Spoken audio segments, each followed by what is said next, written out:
یا اگر اس نے مینج کیا بھی ہے تو اس سے وہ خاطر خواہ فائدہ نہیں لے سکا جس کی توقع کی جا رہی تھی. تو اس بنیاد کے اوپر مجھے لگتا ہے کہ ہمیں دو چیزوں کو دیکھنا ہوگا. ایک تو یہ ہے کہ پاکستان سفارتی محاذ پر کیا کام کر رہا ہے اور اس سے کیا کیا کامیابی کی امید کی جا سکتی ہے. دوسرا یہ ہے کہ پاکستان کی اندرونی معاشی صورتحال میں ایسی کون سی خاطر خواہ یا بلند پایا 5 سے 10 چیزیں ہیں جن کے بارے میں پاکستان یہ دعویٰ کر سکتا ہے کہ ان کی بنیاد پر ہم ایک ایمرجنگ اکانومی بننے جا رہے ہیں, یا اس کی بنیاد پہ ہماری معیشت کا جو چہرہ ہے وہ بدل رہا ہے, اس لیے ہمیں انٹرنیشنل فورمز کے اندر آنے کا موقع دیا جائے. تو ان دونوں سوالوں کے جب ہم جواب تلاش کرنے کی کوشش کرتے ہیں تو پتہ یہ چلتا ہے کہ شاید ابھی تک پاکستان کی اتنی تیاری نہیں ہے جس کی بنیاد پہ پاکستان ان دونوں محاذوں پر یہ دعویٰ کر سکے کہ وہ اس طرح کا کوئی سٹیپ لینے کے لیے تیار ہے. تو بنیادی طور پہ جب ہم اپنی ایکسپورٹ امپورٹس کو دیکھتے ہیں, تجارتی پالیسیوں کو دیکھتے ہیں, ان کا ریزلٹ سامنے رکھتے ہیں, اور اس کے بعد جب اسے فارن پالیسی کے محاذ پر سفارت خانوں کی کارکردگی سے بڑھتے ہوئے حکومت کی خارجہ پالیسی کی طرف دیکھتے ہیں, تو پھر ہمیں یہ پتہ چلتا ہے کہ اسحاق ڈار صاحب کو وزیر خارجہ اس لیے لگایا گیا کیونکہ وزیر خزانہ کے لیے کوئی اور اہم امیدوار آ گئے تھے. تو اگر اس بنیاد پہ لوگوں کو ایڈجسٹ کیا جائے گا اس کے بعد یہ توقع کی جائے گی کہ جی کوئی بڑی کامیابی ملے گی, تو مجھے ایسا لگنا مشکل نظر آتا ہے. ٹھیک, زنیرہ ایک اور زاویے سے بات کرتے ہیں. پاکستان اس کو یوٹیلائز کر سکتا ہے ایز این اپرچونٹی, اس پہ تو ہم بات کر ہی رہے ہیں, لیکن ایس سی او بطور تنظیم اس کے اندر بھی کچھ کمزوریاں ہیں جس پہ بات ہوتی رہی ہے. اس پہ میں چاہتی ہوں کہ ہم بات کریں. ایس سی او کی اپنی جو اجارت جاتی اصلاحات ہیں, کہ ان کی اپنی ڈیسیژن میکنگ کے حوالے سے ریفارمز ہیں, وہ بہتر کیوں نہیں ہوتی؟ پھر اس کے ساتھ ساتھ یہ کہ جو رکن ممالک ہیں ان کے میں چاہتی ہوں کہ 2-3 نکات بتا دوں, پھر آپ اس پہ پلیز اپنی رائے دیجیے گا. کہ جو انڈیویجول انٹرسٹ ہیں ممبر کنٹریز کے, وہ اب تک ایک راستہ روکتے ہیں اس میں مزید اتفاق رائے پیدا کرنے کے لیے. اور کیا ہم یہ دیکھیں گے کہ جو فعالیت ہے وہ رشیا اور چائنا کی بڑھ جائے گی, کیونکہ ان کے اپنے تنازعات کی وجہ سے وہ فعالیت بھی رک جاتی ہے. تو یہ 3 نکات ہیں جو کمزوریاں سمجھی جاتی ہیں ایس سی او کی. جی, عام طور پہ جب لوگ ایس سی او کی بات کر رہے ہوتے ہیں تو وہ اس کا تقابلی جائزہ میرے خیال ہے اس کا آٹومیٹکلی لینا شروع ہو جاتے ہیں یورپین جتنے بھی اس طرح کے موڈس ہیں ان کے ساتھ. فار ایگزامپل یورپین یونین ہے یا پھر نیٹو ہے.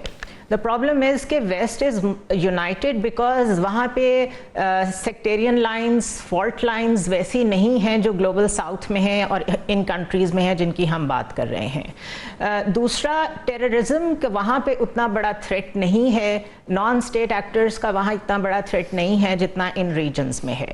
اس کی وجہ سے یہاں پہ سارے کنٹریز جو کہ ایس سی او کا حصہ ہیں ان کے اپنے اپنے کانسٹرینٹس بھی ہیں, اور ان کے ساتھ رشیا کے ساتھ پہلے ایک کولڈ وار چل چکی ہے اور ابھی ایک ٹریڈ وار چائنا کے ساتھ چل رہی ہے. سو ایک کنسسٹنٹ ہسٹری ہے ویسٹ کی ہر اس کنٹری کے ساتھ جو ایس سی او کا میجر پلیئر ہے. تو اس لیے پرابلم آتی ہے کیونکہ ہر ملک کو پہلے اپنی سالمیت دیکھنی پڑتی ہے اور اس کے بعد دوسری طرف آنا پڑتا ہے. فار ایگزامپل ممبر اسٹیٹ تو نہیں ہے افغانستان, لیکن ایز این آبزرور بھی وہ نہیں آیا, جبکہ اس کو اس ریجن کا انٹیگرل پارٹ ہونا چاہیے اور اس میں شرکت کرنی چاہیے تھی. تو ہم ابھی تک اتنے فرنٹ پہ یونائٹڈ نہیں ہو سکے جتنا کہ ہم یورپین یونین کو دیکھتے ہیں اور ان کے ڈیفنس ایجنڈا نیٹو کو دیکھتے ہیں. کئی لوگ کہتے ہیں ایشین نیٹو شاید کسی وقت میں بنے, لیکن وہ اسی وجہ سے نہیں بن پائے گا بیکاز آپ کے نیبرہڈ میں انڈیا بیٹھا ہوا ہے ٹو ڈیوائڈ اینڈ رول. وہ کبھی بھی نہیں ایسا کوئی فرنٹ بننے دے گا, بلکہ ہم سب جانتے ہیں کہ وہ is a buffer country act کرتا ہے when it comes to China.